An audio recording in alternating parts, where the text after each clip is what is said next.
예, 안녕하십니까. 어, 이 G 혁신 DNA 2차 모임 10월 6일 모임을 시작하도록 하겠습니다.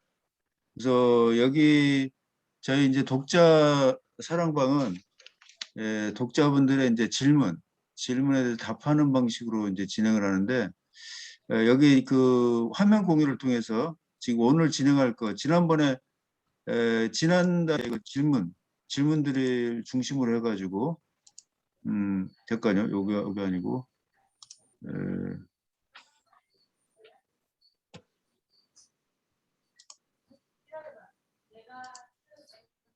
예. 오늘 진행 사항은, 우선은 그 9월 미팅에서 질문했던 거, 그래서 10월에 주제로 해가지고 기공지사항, G에서의 DX 유즈 케이스는 무엇인가, 그 음, 다음에 G에서 보여준 구체적인 사례가 기존 디지털 트랜스포메이션과 차별화되는 측면은 무엇인가, 이거 하고요. 그 다음에 또 질문이 있었는데 G 측에서 자료가 안 와가지고 음, 제가 밝히지 못했는데 오늘 도착을 했습니다. 그래서 어, 한국에서의 프리딕스 사용 현황, 그다음에 추가적 질문에 대한 답하고 혹시 발언하실 거 있으시면 발언하시고 이렇게 하겠습니다. 그래서 여기는 이제 녹화되는 대로 바로 그냥 그 이거를 유튜브에다 지금 올리고 있습니다. 그래서 취지는 계속 우리 동료를 찾는다. 그리고 여기에서 나온 걸 가지고 이제 책을 이제 증보판할 때 반영한다 이런 겁니다. 그래서 우선은 G에서의 DX 유즈 케이스는 여기 그 저희 책에서 187페이지에 있습니다. DX 유즈 케이스. 그래서 여기 보면은 이제 사례 2 해가지고 비행기 엔진의 비즈니스 모델 확대해가지고 나온 게 있습니다. 그래서 여기 보면은 이 센서 기술을 통해서 데이터를 수집 분석하고 이 축적된 걸 바탕으로 해서 이제 해석, 그 알고리즘을 적용을 해가지고 데이터 어널리틱을 적용을 해서 고장 없이 엔진 작동을 파는 거. 이거 누구나 아는 거죠. 네. 요거에 대한 얘기가 나와 있고, 그다음 이게 어떻게 가능한지가 이제 78페이지 보면은 제트 엔진의 경우 실시간으로 운행되는 2200대 비행기로부터 11 페타바이트 데이터를 받아가지고 한다. 이런 것이고요. 그런데 이제 여기서 많은 분들이 이제 궁금해하는 거는 그 과연 비행기 엔진으로부터 실시간으로 데이터를 받아가지고 하느냐 이런 거를 궁금해하는 분들이 있습니다. 근데 그거는 제가 확인한 바로는 그 비행기에서 그걸 하는 거를 갖다가 세이브를 해가지고 이제 그 착륙했을 때 데이터를 이제 공유를 해가지고 그렇게 하는 거로 그렇게 알고 있습니다. 그리고 이제 이거는 이제 결국에는 유즈 케이스는 결국에는 기술적인 엔진에 대한 관리이면서 이것이 이제 프리딕스로 이어지고 프리딕스로 해서 이게 데이터가 올라가면은 그거를 이제 데이터 어널리틱으로 분석을 해가지고 이제 이것이 얼마나 언제 고장이 날 건지 이렇게 알려줘가지고 실제로는 고장이 나서 땅에 그래서 이제 뭐 이게 수리하느라고 오래되는 게 이제 줄어들도록 이제 그게 하나의 케이스라고 할 수 있겠습니다. 음, 혹시 여기 설명한 거에 있어서 좀 미흡한 거 있으시면 말씀해 주시겠습니까?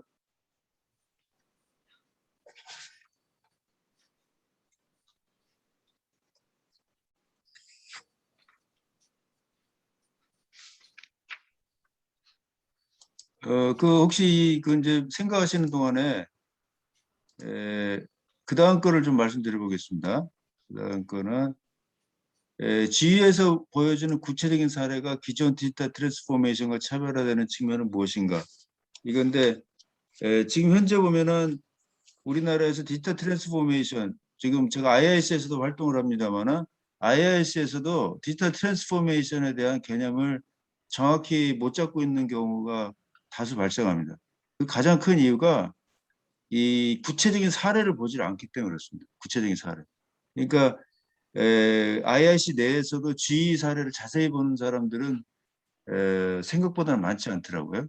근데 그래서 이걸 보면은 정확하게 개념을 잡을 수 있습니다. 그러니까 넷플릭스 또 뭐는 이 가장 지금 많이 나오는 게 이제 넷플릭스가 이게 많이 나오죠. 그래서 넷플릭스하고 비교를 할 수 있는 가장 좋은 이제 설명이 바로 여기서는 이 교과서인데 이 책에 73페이지를 보시면은 알 수 있습니다. 13페이지.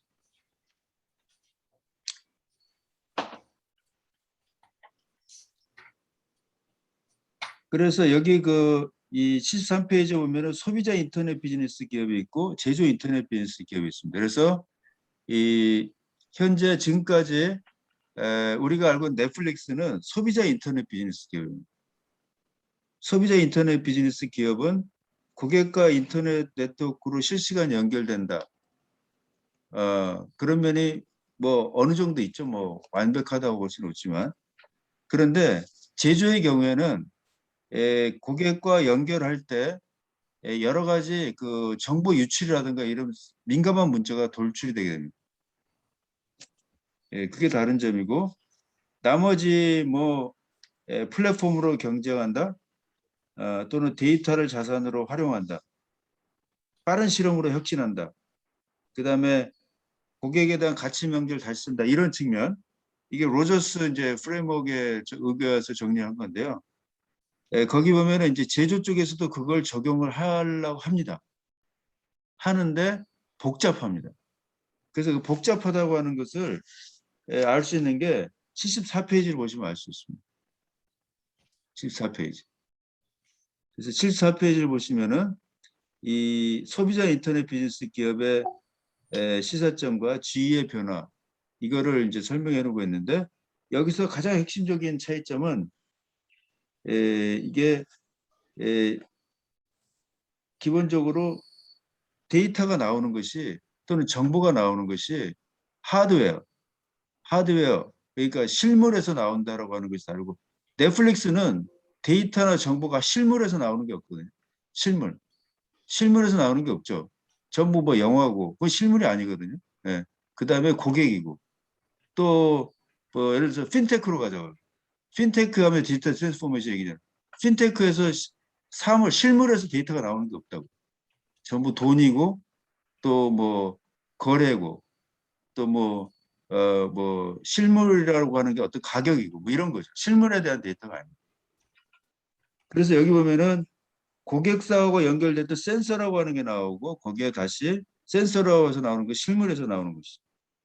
그다음에 플랫폼의 경우에도 마찬가지로 그 플랫폼에서 프로세싱 하는 것이 실물에서 나오는 데이터를 갖다 프로세싱 하는 거예요. 넷플릭스에서는 그런 게 없죠.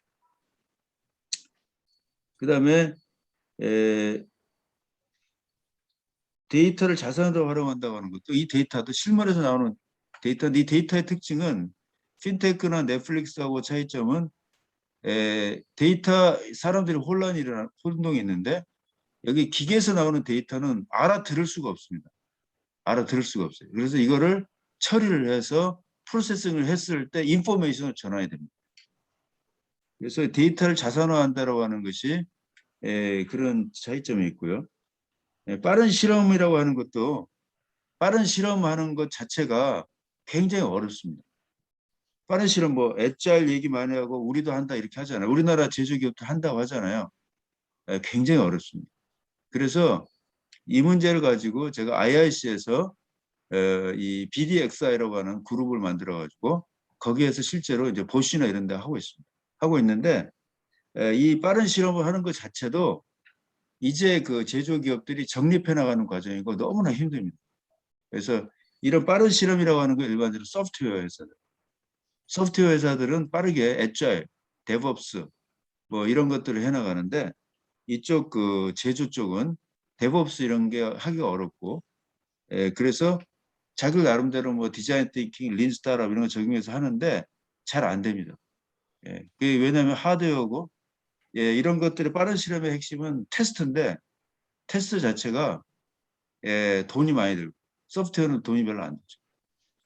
그래서 그런 것이 어렵기 때문에 여러 가지 방식의 고민을 해서 GE의 경우는 패스트웍스라고 따로 만들었고 그리고 또 행동 강령 같은 것도 만들고 그래도 잘 안 되고 그래서 IIC에서도 이게 굉장히 중요하다고 봐가지고 BDXI, Bits for Digital Transformation in Industries라고 하는 거로 해서 이거를 계속 이제 뭐 보시라든가 또는 뭐 델 테크놀로지 등 해가지고 이 작업을 하고 있습니다. 그다음에 고객에 대한 가치 명제를 쓴다라고 하는 게 나오죠. 여기서 이제 G의 경우에는 무고장 제품을 사용하도록 이제 도와주기 뭐 이런 건데 이게 그 이제 이렇게 되니까 이제는 뭐 전 세계적으로 이제 비즈니스 모델이 중요하다 해가지고 제조업에도 그러면 비즈니스 모델 교육을 하면 되겠다 이러는 경우가 있습니다. 그거 안 됩니다. 왜 안 되냐면 비즈니스 모델 자체는 그렇게 쉽게 나오지 않습니다. 그러니까 G에서 이렇게 나왔다고 해서 다른 기업에서 쉽게 나오지가 않습니다. 나온다 하더라도 실패할 가능성이 높고 엄청나게 그 지난한 과정을 거칩니다.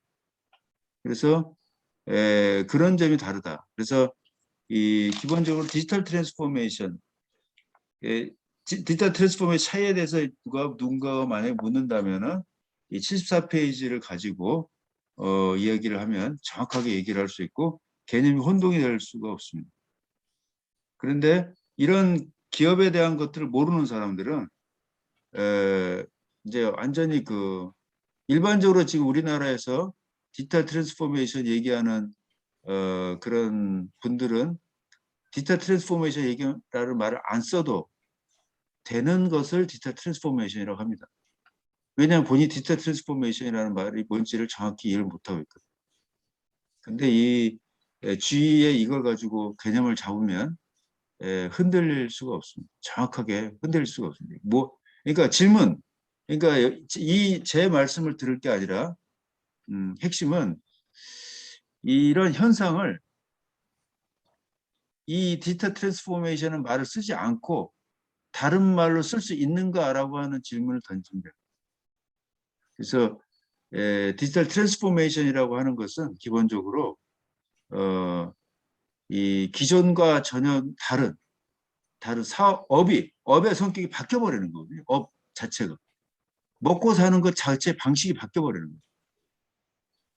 방식이 바뀌어버리는 거에 대해서 얘기를 할 때는 적어도 이 산업 디지털 트랜스포메이션, 산업 디지털 전환 이런 거를 얘기할 때는 이 산업 디지털 전환이 아니 일반 디지털 전환과 차이점이 뭐냐라고 하는 질문을 던질 수 있어야 돼요. 던졌을 때 차이는 뭐냐? 바로 저거. 그러니까 디지털 트랜스포메이션 틀은 이겁니다. 이건데 기본적으로 이 산업 디지털 트랜스포메이션에서 핵심은 커넥티드 띵스거든요. 커넥티드 띵스, 실물. 실물이라고 하는 것과 개념을 연결시킬 수 있냐 없냐가 핵심입니다. 그래서 그 정도 말씀드리고 일단 두 가지 다 설명을 드렸는데 혹시 뭐 질문 있으신가요?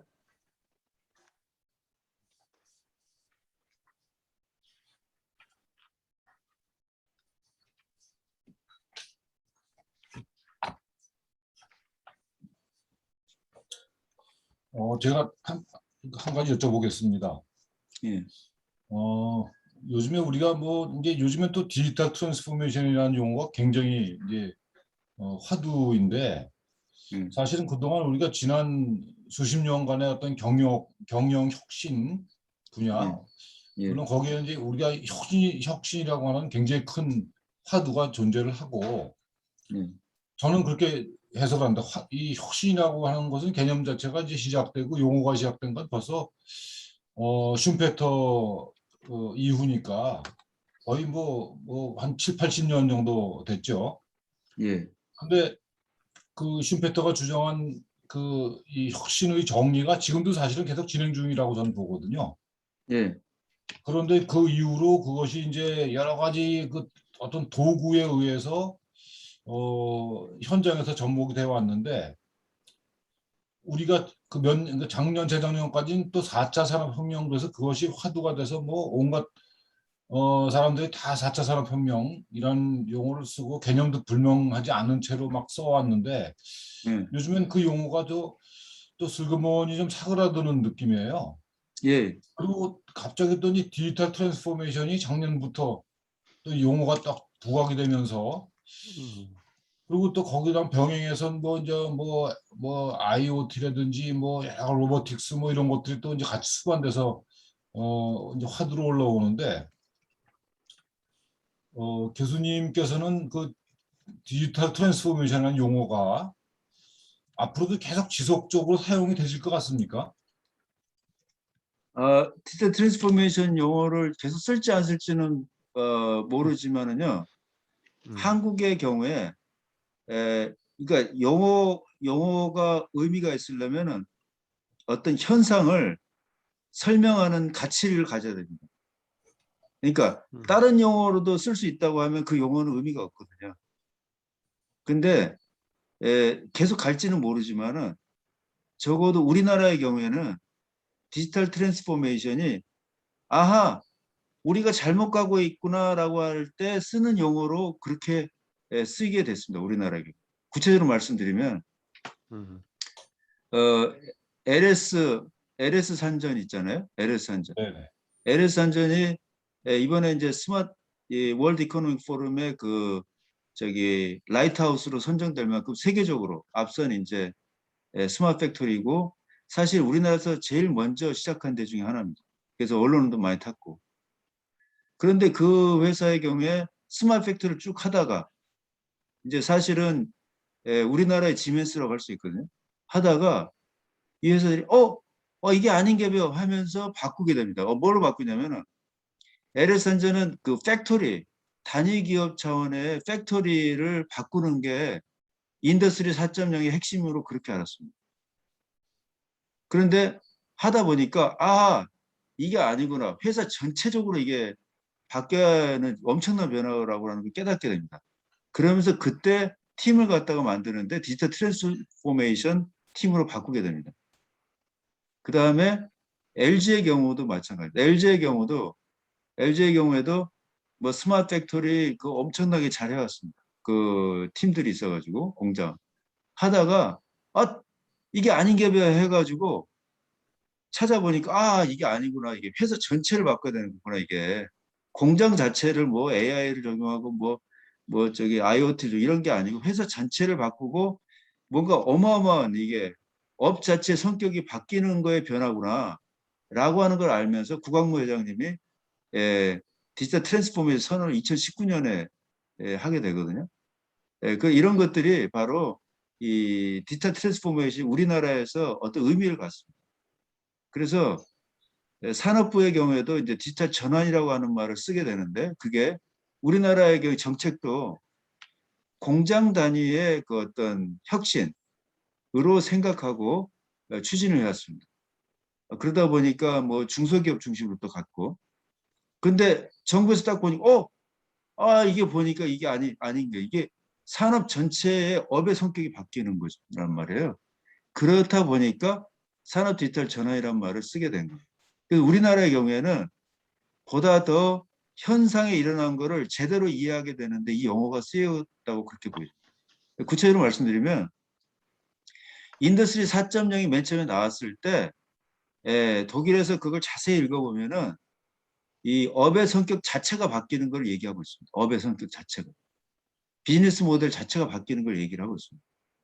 그 다음에 이제 미국의 경우에는 사실은 이 변화를 맨 처음에 시작한 게 이제 GE인데 GE는 2011년에 시작할 때는 이게 업의 성격이 바뀌는 걸 몰랐어요.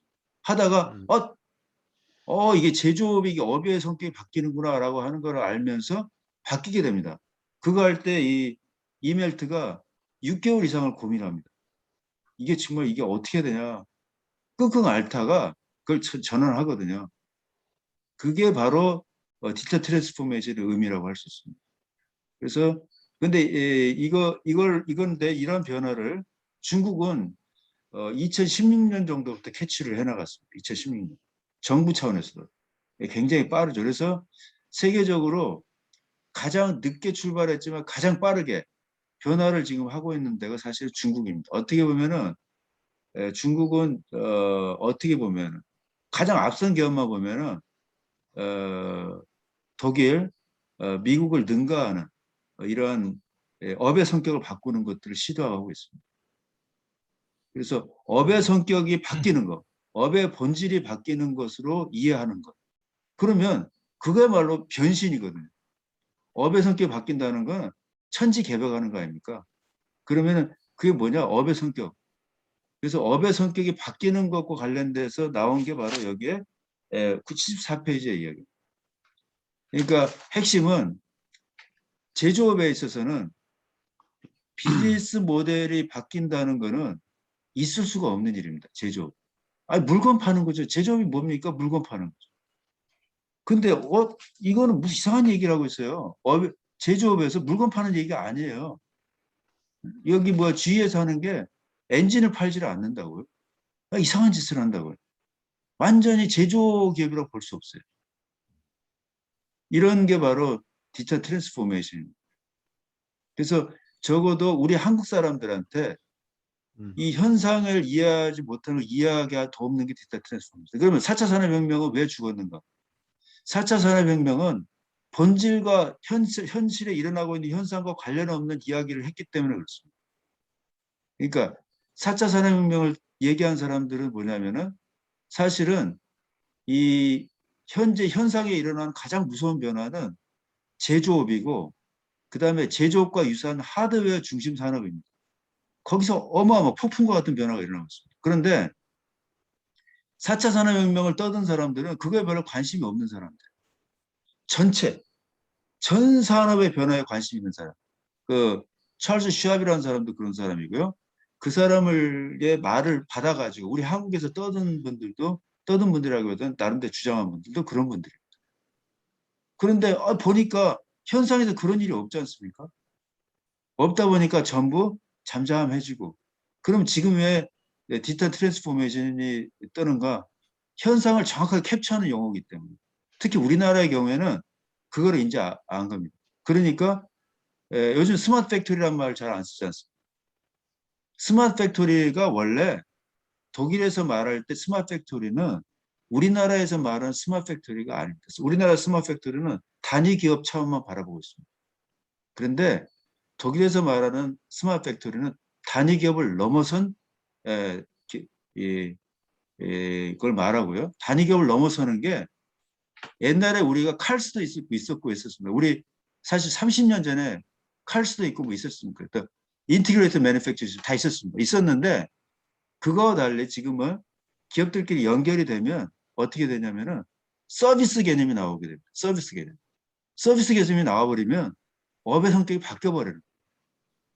그것들을 하는 게 바로 독일에서 말하는 인더스트리 4.0입니다. 그러다 보니까 독일에서는 우리가 망했다라고 생각하고 있어요. 독일은. 왜냐? 업의 성격이 바뀌기 때문에 걔네들 프레젠테이션 하는 거 보면요. 피를 토합니다. BMW 사장 이런 사람들 프레젠테이션 할 때는 피를 토해. 우리 망했다. 이런 위기의식이 있습니다. 왜냐? 사업의 성격이 바뀌기 때문에 근본적으로. 바뀌는데 독일이라고 하는 나라가 잘할 수 있는 영역이 아닙니다. 우리나라는 말할 것도 없고. 누가 잘하느냐? 그거는 미국이나 독일이나 중국이나 이런 나라가 잘할 수 있는 영역. 그러니까 위기의식에 몰리는 거고요. 독일. 우리나라는 당연히 위기의식을 가져야 되는데 이상하게 위기의식을 안 갖는 게 이상할 정도입니다. 그래서 이제 이런 것을 하는 것도 저는 이제 많은 분들을 대상으로 해서 논하는 게 중요한 게 아니다. 한 분이라도 동료를 더 찾아서 제대로 된 거, 제대로 문제를 해결하고 제대로 풀어나가는 게 중요하다. 그런 취지에서 하고 싶어요. 제가 좀 제대로 답을 드렸는지 모르겠습니다. 근데 교수님이 그 좀 정리를 해주셔서 저도 생각이 조금은 좀 정리가 된 것 같은데, 예. 제가 한 2019년인가 2018년인가 어떻게 기회가 돼서 제가 중국에 가고 이제 이노베이션에 대한 어느 컨퍼런스에서 이노베이션에 대한 키노트 스피치를 좀 해달라는 부탁을 받고 그 준비하는 과정에서 그러니까 그 당시에는 미국은 계속 디지털 트랜스포메이션은 용어를 쭉 썼어요. 미국은. 예. 근데 미국은 4차 산업혁명이라는 용어를 안 쓰더라고요. 예.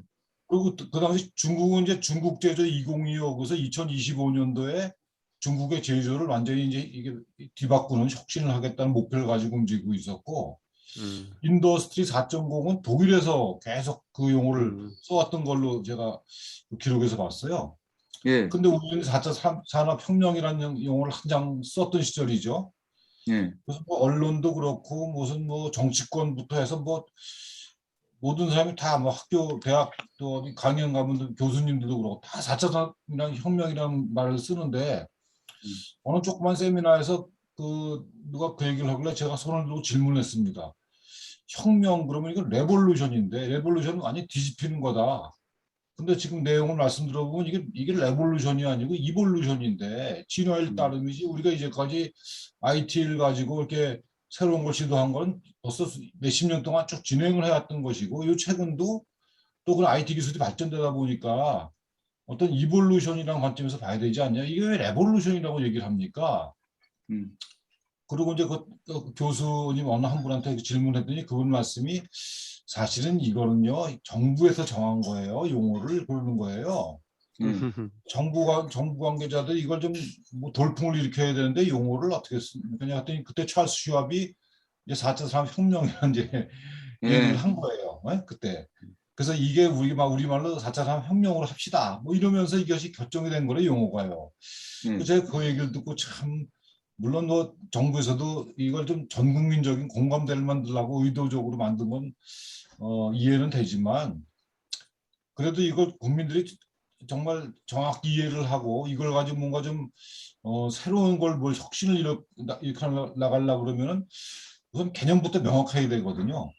예, 그 지난 박근혜 정권 때는 또 창조 경제 가지고 창조 경제가 뭐냐를 가지고 그냥 뭐 계속 떠들었던 시절이 있었는데 그 예, 옳게 그 정의를 한 분도 그때 사실 안 계셨어요. 정부 관료고 예, 뭐 누구 예, 창조 경제란 네 글자를 가지고 그냥 맨날 뭐 정의를 갖고 따졌는데 결국은 뭐 흐지부지하고 말았는데 그래서 제가 디지털 트랜스포메이션도 혹시 그런 유의 어떤 용어, 어떤 유행적인 용어에 예. 지나지 않는 거 아니냐 이런 아, 의구심이 그럴 수 생겼어요. 있죠. 예, 제가 외우는 제가 한 작년인가 제가 저널을 보니까 한국인 그 기술자인데 에어비앤비에서 일을 한그 프로그래머였었어요. 시스템도 만들고 한 사람인데 그 사람 얘기가 우리 회사에서는 뭐 AI라든지 뭐 빅데이터니 뭐 이런 테크니컬한 용어들을 잘 안 쓴다는 거예요. 예, 그러면서 그런 새로운 기술 분야 이런 것이 발전이 되면 그걸 어떻게 우리 서비스하고 접목시켜서 우리 회사가 시장에서 요구하는 그런 그 요구 사항이 더 근접해 갈 수 있느냐 하는 차원에서 그 다루어야 될 기술 중에 하나로 보는 것이 그게 목적어가 되는 경우는 없다 이렇게 얘기를 했는데 굉장히 공감이 갔어요 저는요. 근데 예, 우리는 사실은 지금도 뭐 많은 그 기회에 보면은 뭐 디지털 트랜스포메이션도 마찬가지고 뭐 AI나 무슨 빅데이터 이런 것들이 목적어 같이 사용되는 경우가 굉장히 많거든요. 예, 사실은 그게 다 수단일 뿐인데 수단 중에 하나일 뿐이고 그것도 계속적으로 발전이 되는 그런 그 툴 관점에서 봐야 되는데 그걸 너무 목적어 같이 얘기를 해서 일반인들은 뭐가 뭔지 모르죠. 일반인들이 어 그 빅데이터가 뭔지 그냥 뭐 데이터가 많은 거구나라고 정도만 이해하는 거지 뭐 알겠습니까? AI도 뭐 인공지능 뭐 그 정도로 이해하는 거죠. 그러니까 그런 용어 같은 것들이 너무 막 혼재해서 오히려 초점을 흐리는 게 아닌가 저는 그런 생각을 많이 하거든요. 예, 그래서 디지털 트랜스포메이션도 우리가 그런 관점에서 이거 의미를 명확하게 좀 정의를 하고 또 혁신이라고 하는 더 큰 그 타이틀 안에서 이걸 좀 우리가 명확히 할 필요가 있지 않을까 하는 생각 때문에 제가 질문을 드렸던 겁니다. 근데 이제 예, 아, 교수님은 또 고맙습니다. 예, 특히 산업 디지털 트랜스포메이션 그 예, 산업을 앞에 붙여서 말씀 많이 하시거든요. 예, 그러다 보니까 우리가 그 사실 디지털 트랜스포메이션 그럼 우리 사용자 관점에서 보면은 집 안에서도 그런 게 많이 일어나죠. 제품들도 뭐 그런 디지털화식 되는 것이 많으니까. 예, 근데 교수님께서 그 산업이란 걸 붙이신 거 보면 어떤 기업 대상의 디지털 트랜스포메이션을 말씀하시는 거구나라고 저는 이해를 하고 있거든요. 예, 제가 혹시 맞게 옳게 이해를 하고 있는 건가요?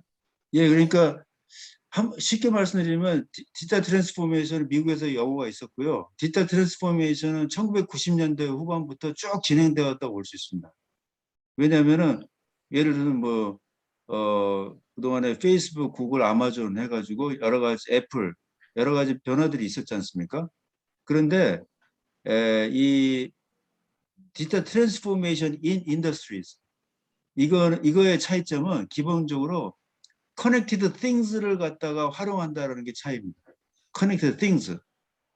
커넥티드 띵스를 활용하는 거는 디지털 트랜스포메이션 인 인더스트리즈고요. 커넥티드 띵스를 활용 안 하는 거는 그러니까 활용한다는 게 뭐냐? 새로운 제품, 경쟁력을 확보하기 위한 새로운 제품, 새로운 서비스, 새로운 비즈니스 모델 또는 새로운 공정, 생산 공정 이거를 할 때 커넥티드 띵스가 안 들어오는 거는 그냥 디지털 트랜스포메이션이고요. 그러니까 핀테크, 그다음에 뭐 엔터테인먼트 산업이라든가 이런 쪽. 그런데 이와 같이 이 커넥티드 띵스가 들어가는 거. 그건 뭐냐?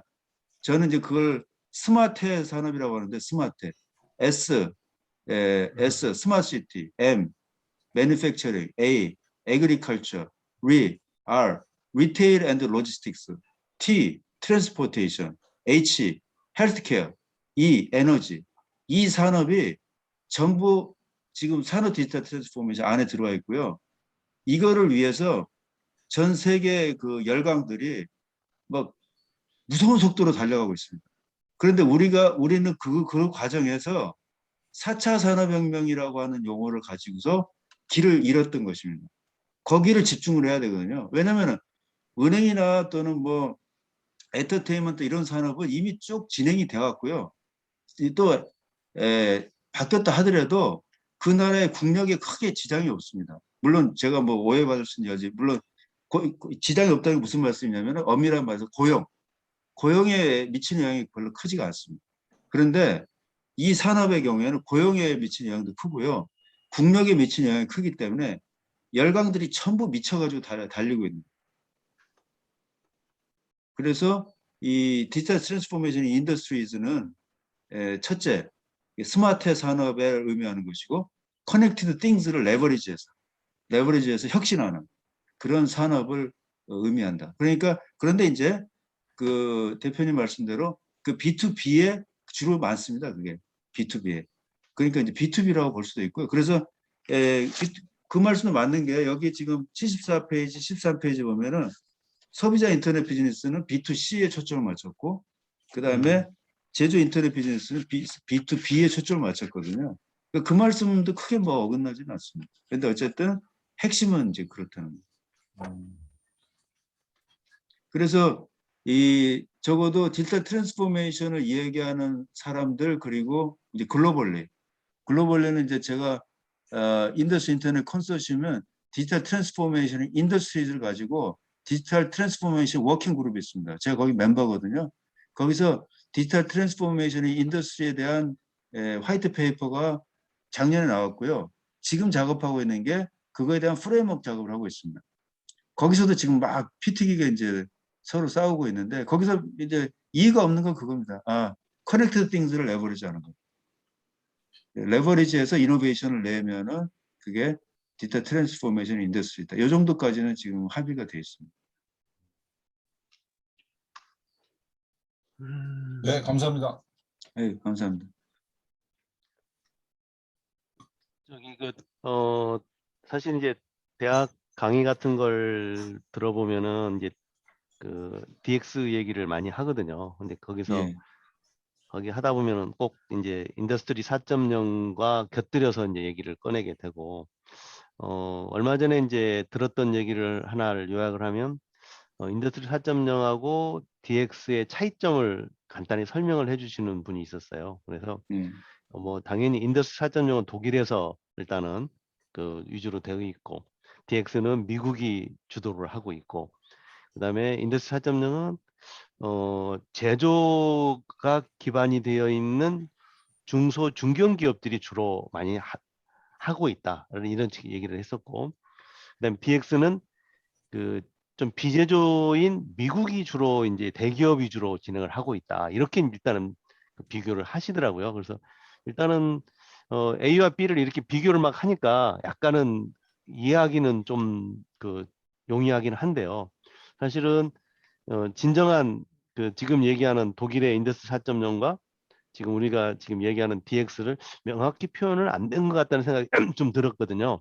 맞습니다. 그래서 예. 이제 일단은 이 디지털 트랜스포메이션에 대해서 사실 수많은 사람들이 지금 얘기를 하고 있어요. 뭐 이런 예. 거 저런 거. 그다음에 사실 이제 거기 두 단어 중에서 중요한 것은 이제 디지털인 거고.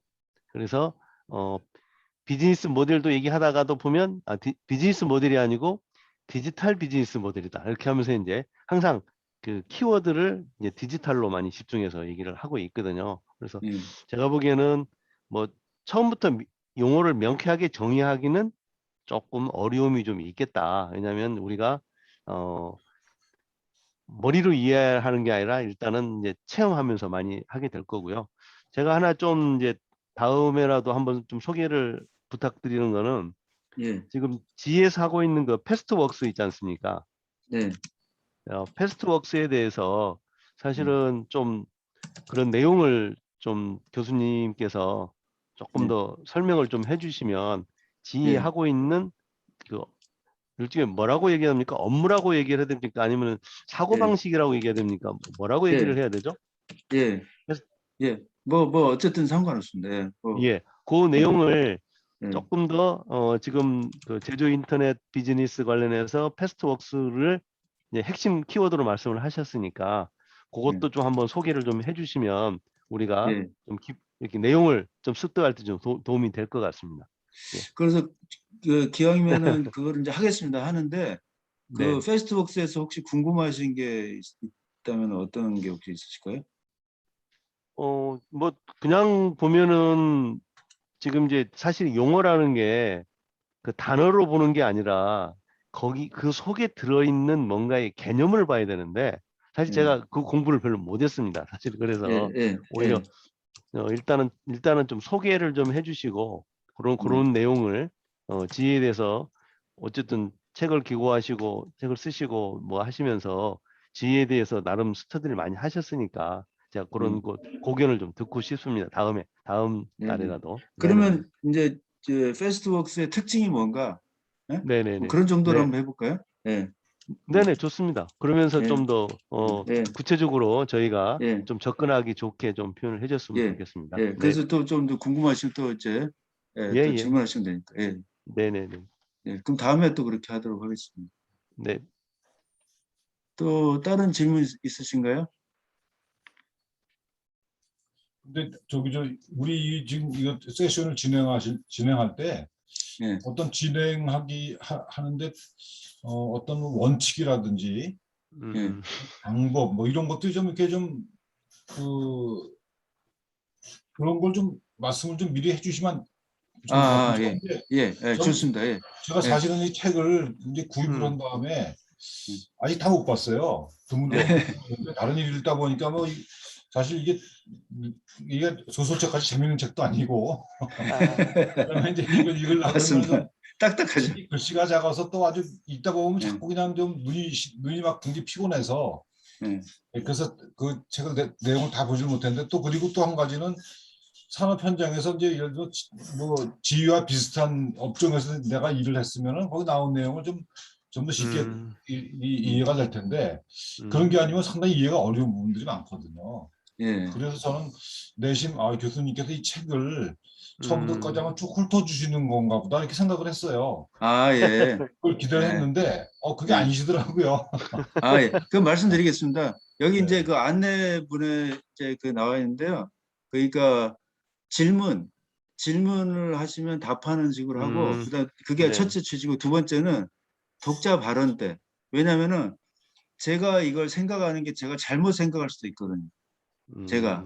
예, 그러니까 이 나름대로 이제 한번 발언을 하고 싶다는 게 있으면은 발언을 하시도록 그래가지고 이제 그 내용을 질문하는 거하고 그다음에 발언을 모아가지고 이 중에서 이제 괜찮은 내용들을 추려서 증보판에 넣으려고 합니다. 그래서 여기 저희 이 모임은 많은 분들이 오는 걸 바라고 한 게 아니고 한 분 한 분이 와도 한다. 한 분이면 됐다. 충분하다. 한 분이면 충분하다는 취지입니다. 그래서 이거를 이제 녹화를 해서 공유하고 이제 그렇게 해서 진지하게 할 수 있는 이제 커뮤니티를 만드는 거를 목적으로 하고 있습니다. 이거는 뭐 어차피 제가 볼 때는 제가 생각하는 한 30년 간다고 봅니다. 지금 현재 이 큰 변화는. 그렇기 때문에 뭐 급할 것도 없고 그냥 지금부터 하나씩 그냥 해나가는 그런 취지입니다. 네.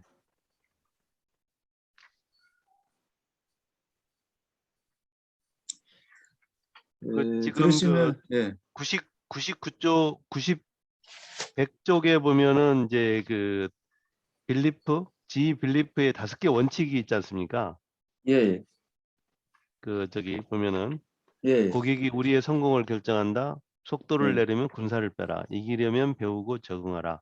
서로 힘을 실어주고 격려하라. 불확실한 세상에서 성과를 올려라. 이 5가지 그 원칙이 사실 너무나도 좀 주옥 같은 내용이거든요.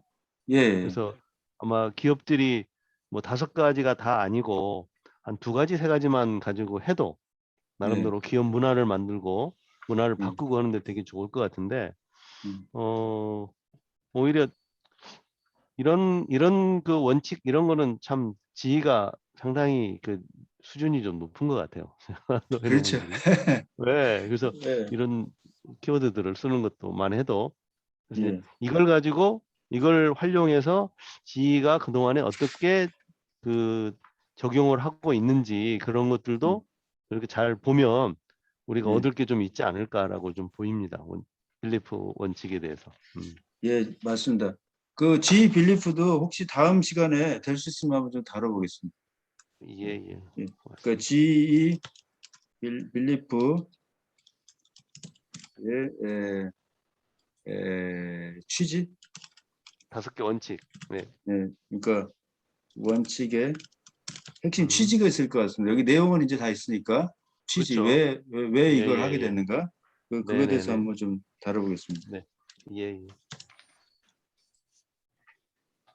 그러시면은 질문 또 다른 거 생각하시는 동안에 여기 저기 G 측에서 제공한 패스트웍스 프리딕스 네네. 한국 활용 현황에 대해서 좀 공유를 드리겠습니다.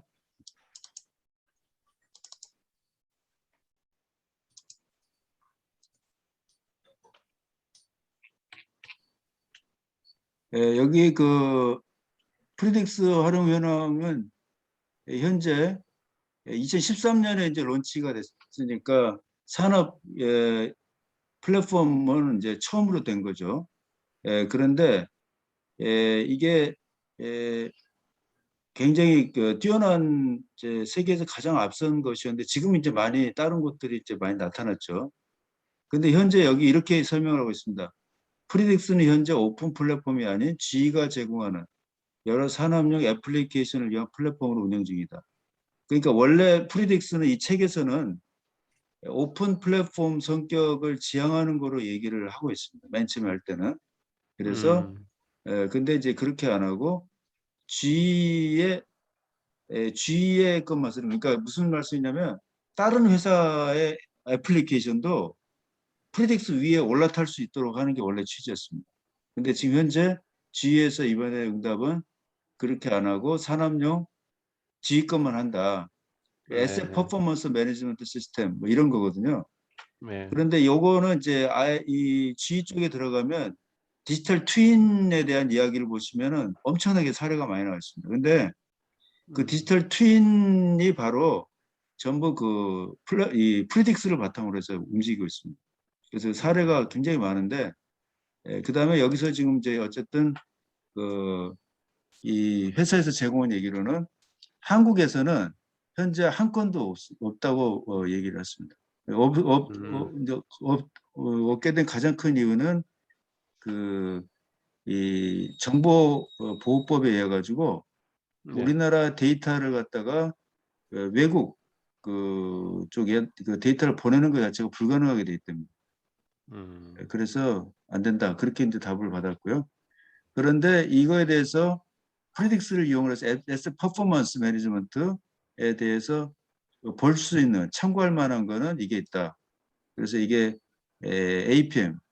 APM이라고 하는 데서 하는 링크거든요. 그래서 요거는 제가 여기 채팅에 이게 답니다. 그래서 채팅창에 지금 네. 여기다 공유를 드리도록 하겠습니다. 그래서 여기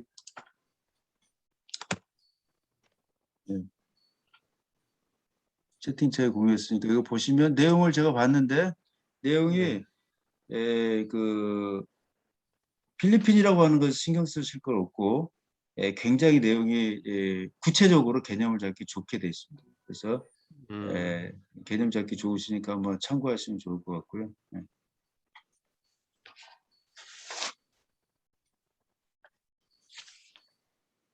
그래서 이 현재 디지털 트랜스포메이션과 관련해서 이제 좀만 말씀드리면은 놀라운 거는 지금 현재 G가 이렇게 보내왔던 이런 거 있지 않습니까?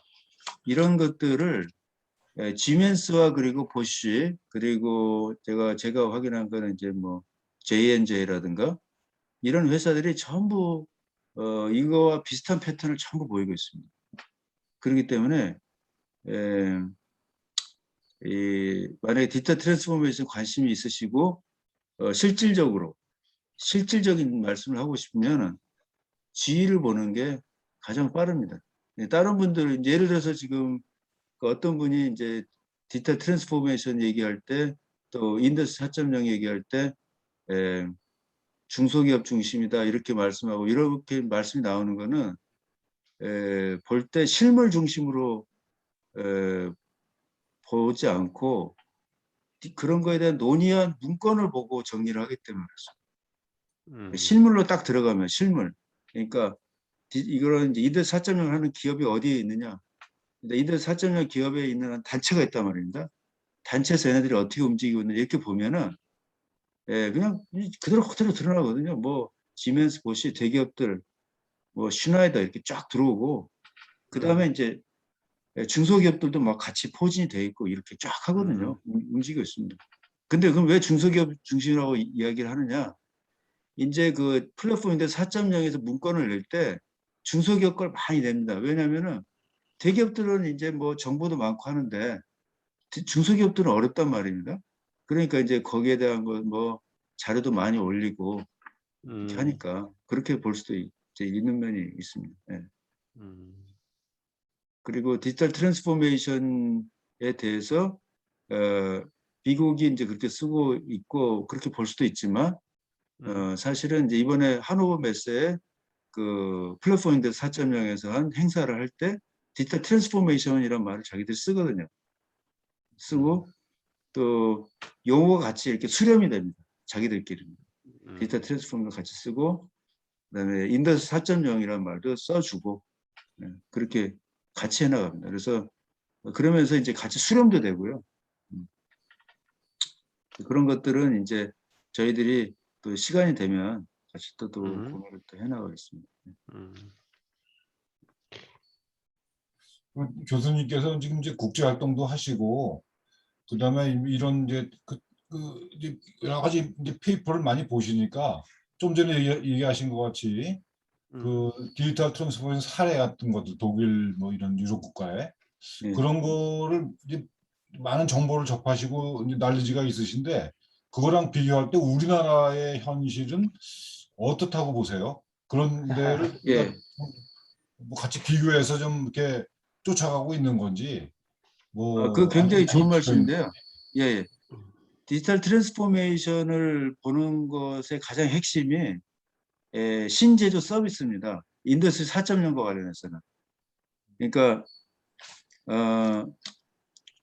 산업 디지털 트랜스포메이션 개념을 잡기에 제일 좋은 훈련이 제조업을 보는 게 제일 훈련이 좋습니다. 다른 거를 하면 사람들이 혼란에 빠집니다. 개념을 잡기가 어렵습니다. 그런데 우리나라가 상대적으로 디지털 트랜스포메이션에 다른 나라가 어떤 위치를 갖고 있느냐라고 보는 수 있는 그 페이퍼를 제가 낸 게 동아 비즈니스 리뷰에 썼습니다. 신제조 시장을 선점하라 해가지고 그거를 이제 제가 했는데 이번에 나왔습니다. 이번에. 예, 거기 보면 이제 차트로 해가지고 이번 이제 하노버 메스에서 발표한 걸 가지고 정리를 했는데요. 우리나라 현 주소가 정확히 나오는데 하노버 메스에서 이번에 4월에서 발표할 때 신제조 서비스 발표가 나왔습니다. 신제조 서비스가 나왔다는 것은 무서운 일입니다. 왜냐하면 신제조 서비스는 디지털이고 인터넷을 이용해서 이 신제조 서비스는 서비스를 하면서 제품을 끼워 넣어서 판매하는 이런 식으로 나가게 됩니다. 우리나라 수출 시장이 앞으로는 서비스가 나가면서 제품이 끼워지는 식으로 나간다는 겁니다. 근데 그것이 이제 본격화되고 있거든요. 본격화된다기보다 본격화 조짐이 나타난 게 이번에 하노버 메스입니다. 그런데 그때 발표해서 우리나라에서 발표한 거는 확인을 못했습니다. 제가 본 거는. 그런데 거기서 확인한 거는 미국, 그다음에 독일, 또 프랑스, 그다음에 놀라운 거는 인도네시아, 인도네시아. 그거를 봤습니다. 그게 우리의 현 주소입니다. 그러니까 신제조 비즈니스에서 신제조 서비스에서 우리가 늦다라고 하는 게 확인이 된 거거든요. 그 근거는 발표를 근거로 했을 때 발표만.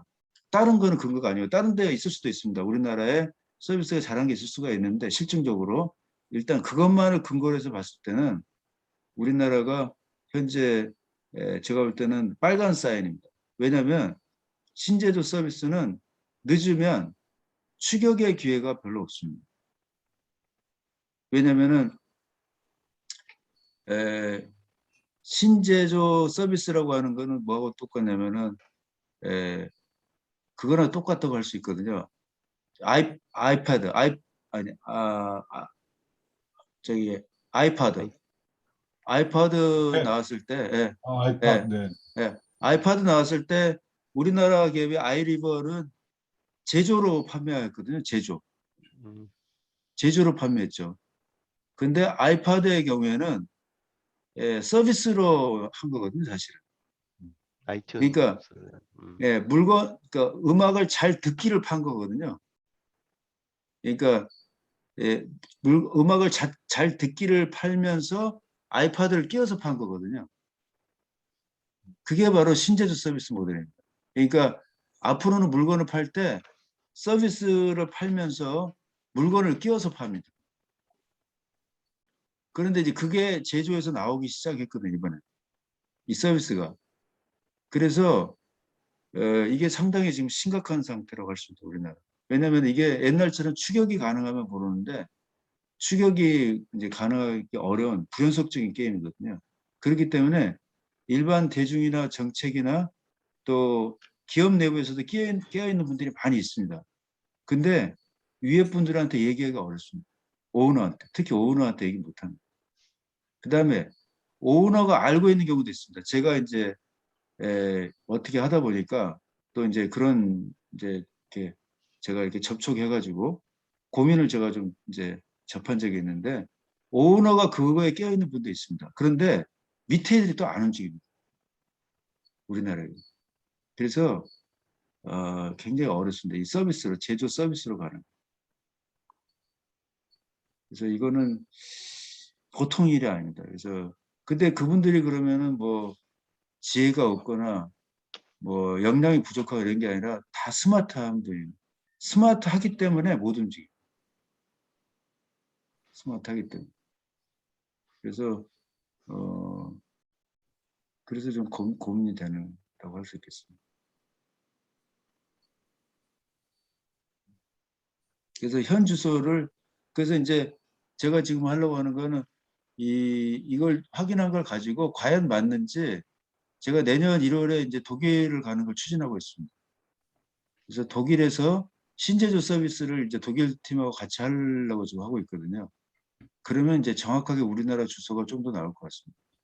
거기서는 이제 그 전체적인 걸 다 파악하고 있거든요. 독일에서는. 자기들이 이제 신제조 서비스를 자기들이 리드하겠다. 독일이 이제 그런 입장이고 중국도 우리가 리드하겠다. 미국도 우리가 리드하겠다. 현재 이런 입장입니다. 그런데 이번에 하노버 메스에서 제일 이제 제 개인적으로는 좀 인상적이다는 게 인도네시아였습니다. 인도네시아. 그래서 인구가 상대적으로 많고 상대적으로 인구가 크고 그다음에 기업들끼리 연결하는 게 돈이 많이 의미가 있는데 돈벌이나 코스트를 절감한다든가 이런 게 큰 의미가 있는 나라에서 비즈니스 모델이 나옵니다. 우리나라의 경우는 좀 불리합니다. 근데 불리해도 돼서 그냥 먹고 살 수 있으면 되는데 불리해서 안 하면 먹고 살기가 어렵습니다. 그래서 이거는 제뿐만 아니라 우리나라 내부에 이쪽에 그 전문성을 가지고 고민하는 분들은 인지를 하고 있습니다. 인지를 하고 있는데 얘기하기도 어렵고 얘기해도 전달이 잘 안 되고 본인의 또 입지도 좀 이상해지고 그런 면이 좀 있습니다. 어디가 문제가 있는 거죠? 뭐 정부에서 뭐 이게 좀 그런 걸 서포트하는 쪽에 문제가 있는 건지 아니면 사람의 인식 때문에 그런 건지. 그러니까 이제 출발점은 보면은 다들 문제가 없다라고 시작하는 게 좋을 것 같아요. 왜냐하면 다들 열심히 살고 열심히 공부하고 자기 선에서 최선을 다하고 있습니다. 우리나라 분은 다 열심히 살거든요. 그런데 어디에서 문제가 있냐면은 주어진 제약 조건 내에서 최선을 다하기 때문에 있습니다.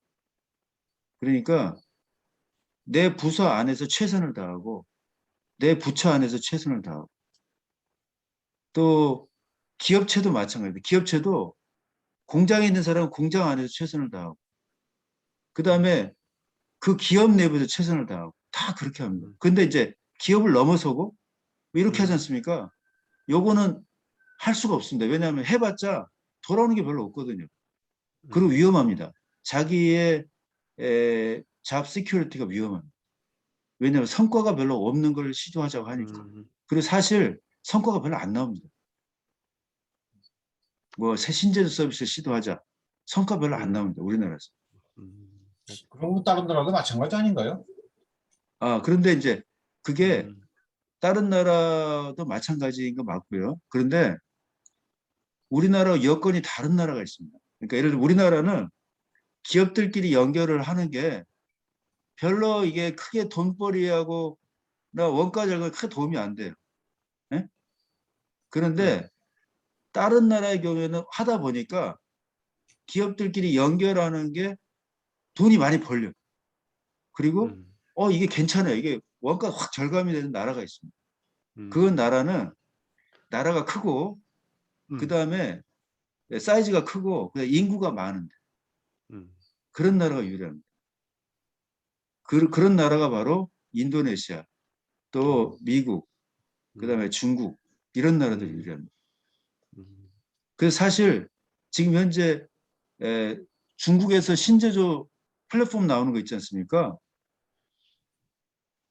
얼마 전에 제가 정책 토론에서 이제 독일 쪽에 아니 중국 쪽에 분석한 걸 보니까 개수가 정확히 제가 기억을 못 하겠는데 제가 2018년에 갔을 때 이미 제조 관련 제조라는 걸 넘어서서 사실 제조만 있었던 거 아니고요. 그러니까 아까 스마트 산업, SMART 이 산업에 해당하는 게 그때 당시 20개 정도 플랫폼이 발표가 됐습니다. 20개, 2018년에. 근데 그것도 일부 추린 거라고 그랬습니다. 그런데 이제 이것들이 그 나라에만 머무르면 괜찮은데 이게 인터넷으로 가는 거기 때문에 뭐 쉽게 나갈 수 있거든요, 밖으로. 스케일업이 굉장히 빨리 될 수 있습니다. 그런 게 이제 어렵습니다. 우리나라는 어려워요. 하는 게 어려운데 다른 나라는 어쨌든 현재는 어려운 건 마찬가지일 것 같은데 어쨌든 나오는 거는 많이 나오고 있습니다. 저기 우리나라 사례 잠깐 이제 말씀하시니까 그런데요. 제가 오후에 한 15인쯤 되는 중소기업을 만나고 왔어요. 그래서 이제 앞으로 어떻게 우리 나라에서 주관하는 스마트 공장 관련 이런 부분들을 잠깐 미팅을 했는데요. 가만히 보니까 거기는 ERP도 없어요. 건물은 그럴듯해요. 한 그 이론들 일하는데 전혀 문제가 없다는 거예요. 그리고 지금까지 본인이 아는 정보는 이런 정보화에 대한 부분들을 정부에서 좀 지원을 해주는 것 같은데 그 회사는 이 데이터 정보 처리가 별로 관심이 없어요. 그 돈하고 연결이 안 되니까. 그러다가 최근에는 뭐 자동화 지원을 좀 해준다고 하는데 그건 좀 관심이 있는 것 같아요. 그래서 이제 이렇게 하긴 하는데 제가 그랬죠. 그래도 이걸 시작을 하려고 하면 시점에 최소한 간단한 ERP라도 생각을 해줘야 데이터로 이 좀 그 업무가 하는 게 좀 있어야 되잖아요. 하다못해 자재를 구매하고 제품이 출하되고 그다음에 그게 그 회계 처리되고 하는 거가 최소한의 ERP인데 그런 개념이 없는 회사가 예를 들어서 이제 어, 아주 큰 건 아니지만 이런 스마트 공장에 대한 개념을 넣으려고 하니까 어, 일단은 거부가 되는 거예요. 그분 같은 경우에. 응? 왜냐? 자기가 돈 버는데 전혀 진짜 문제가 없고 그리고 그 지금 현재도 조립을 하는데 가공에 대한 사출은 모두 외주를 주고 그렇게 해서 자기는 사람들 뭐 인원 관리, 자재 관리 웬만한 거는 다 반제품 가공품을 들어와서 조립해가지고 팔아서 이 아주 심플하게 그것만 하기 때문에 자기는 그 필요성을 못 느끼는 거예요. 그래서 한 1시간 좀 넘게 얘기를 하다가 오히려 제가 되게 피곤한 거예요. 그분하고 얘기를. 어, 아, 그러셨겠네요. 아니, 왜 손발이 맞으면 얘기하는 게 좀 재미있고 그런 할 건데 그래서 자꾸 언론적인 부분 원래 안 하는 사람을 하게 만드는 게 되게 어렵지 않습니까? 그런 그렇죠. 부분을 뭐 논리적인 설명도 해주고 뭐 아무리 얘기해도 뭐 생각 한번 해보겠습니다. 이 정도 수준이니까 끝나고 나서 제가 되게 음, 힘들게 느꼈던 이런 건 음. 있는데 아마 뭐 그분만 그러지는 않을 것 같다는 생각이 들어요. 한국의 현재의 그런 중소업체들의 상황은 일부 뛰어가는 좀 하려는 데가 있지만 아직도 많은 부분이 그러고 있지 않을까라고 생각이 듭니다. 예, 그래서 그러니까 아니, 기업들이 꼭 디지털 트랜스포메이션 할 필요도 없고요. 스마트 팩토리 네네 할 필요도 없고 돈만 벌면 네. 되죠 뭐. 근데 네 그렇게 돈만 벌면 되는데 핵심은 그거라고 보여집니다. 돈만 벌면 되는데 음, 5년 후나 3년 후도 대비하고 있냐. 저는 네. 그것만 그냥 그리고 음, 거기에서 그때 살아남을 수 있냐. 예. 근데 지금 현재는 이 변화가 이 살아남을 수 있다라고 하는 게 확실하지가 않다는 거죠. 그게. 그러니까 음. 이 현재 이 변화를 글쎄요. 그분이 그걸 알고서 하시면은 뭐 그건 괜찮죠. 본인이 잘 음, 아시니까. 근데 만약 그걸 생각하고 있지 않으신다면은 음, 그거는 이제 같이 또 말씀을 나눠봐가지고. 음. 뭐 그래서 그런 분들은 아마 음, 음, 이제 그 회사를 운영하면서 아직은 뭐 그래도 일이 돌아가고 수익을 예, 만들 거 아닙니까? 그러면 수익 예, 만든 거를 그 돈을 좀 받다가 좀 집도 좀 사고 땅 사고 그게 더 훨씬 이득일 수도 있어요.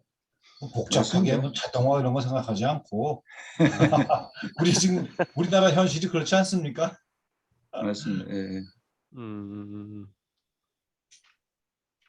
그래서 지금 그렇습니다. 음, 우리 그 IIC에서 토론할 때 디지털 트랜스포메이션에서 혼란을 일으키는 분들한테는 그렇게 토론합니다. 디지털 트랜스포메이션 말 쓰지 말고 지금 현재 3년이나 이 정도를 놓고 봤을 때 현재 시장 변화나 그다음에 기술 음, 변화로 봤을 때 살아남는 거에 집중하는 거에 이야기를 하자. 예, 그렇게 해서 그렇게 하면서 차트를 그리면서 토론을 해나가거든요. 음. 그러면 이제 그게 예. 네. 예, 그게 더 그런데 그게 오히려 더 예, 현실적으로 오히려 더 신뢰가 가고 그럴 것 같은데요. 그런데 이제 네네. 그거 할 때 저희 IIC의 차트가 있습니다. 그러니까 음, 디지털로 가는 축이 있고 디지털 트랜스포메이션으로 가는 이제 축이 있거든요. 축을 딱 놓고 얘기하자. 이렇게 정리를 해보자 하면은 사람들이 좀 정리가 됩니다. 음, 그래서 실제로 기업에 갔을 때도 꼭 그렇게 하라는 얘기 아니다. 그런데 살아남을 수 있냐. 근데 사실 지금 핵심 그건 던져야 될 질문은 이거라고 봅니다. 그러니까 음, 기업들이 던져야 될 질문은 3년이나 또는 5년 후에 살아남을 수 있냐. 그 다음에 지금 모델로 살아남을 수 있냐. 지금 사업으로. 뭐 그것이 핵심 아닌가 싶습니다. 근데 음, 에, 현재 중국에서 일어나는 변화를요. 저는 중국에서 그 대기업의 이제 부사장을 하는 분이 이제 저희 협회 이제 같이 활동을 하고 그런 분이 계셔서 이제 말씀을 들으면은 정말 그 뛰면서 이렇게 듣는 건 얘기를 들어보면요. 정말 대단합니다. 정말 그야말로 뛰어난 사람들이 네트워크 연결이 돼가지고 이렇게 움직이는 거 보면은 개념 정리들이 정말 잘 돼 있고 그래서 그런 기업들이 지금 현재 가격 우위를 구축하고 있는데 지금 이제 혁신 우위까지도 구축하는 상황이거든요. 그런 기업들이. 그랬을 때 우리나라 기업들이 과연 3년이나 5년이나 버틸 수 있겠는가. 그거는 저희 기업들이 알고 있는 거를 전 넘어선다고 봅니다. 왜냐하면 거기까지는 과연 알고 있을까.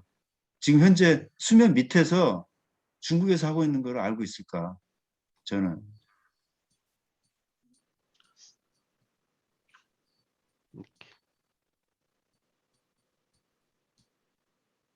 그래서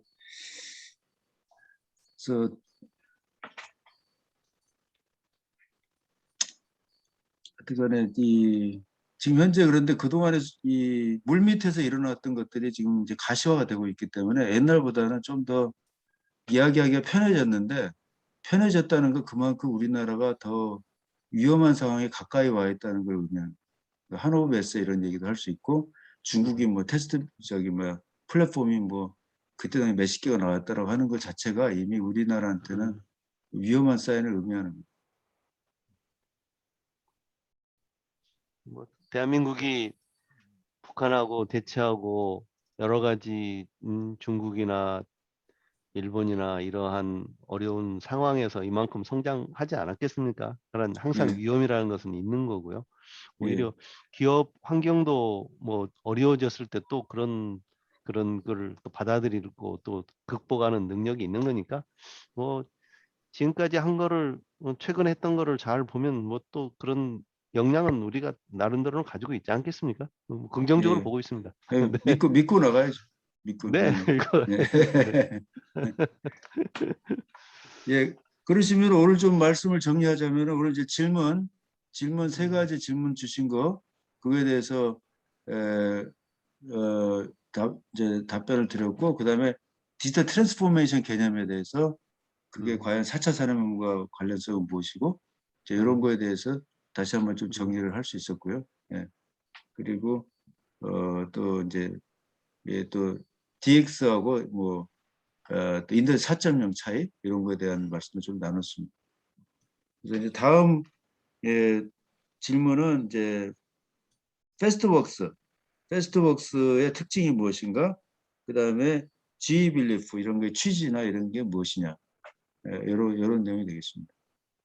그래서 이 내용은 놀랍게도 이제 다른 기업들도 이렇게 나타나고 있는 아주 독특한 그야말로 G와 비슷한 패턴을 보이고 있는 그런 면도 있기 때문에 그런 것도 좀 같이 말씀 나누도록 하겠습니다. 혹시 또 다른 질문 있으신가요?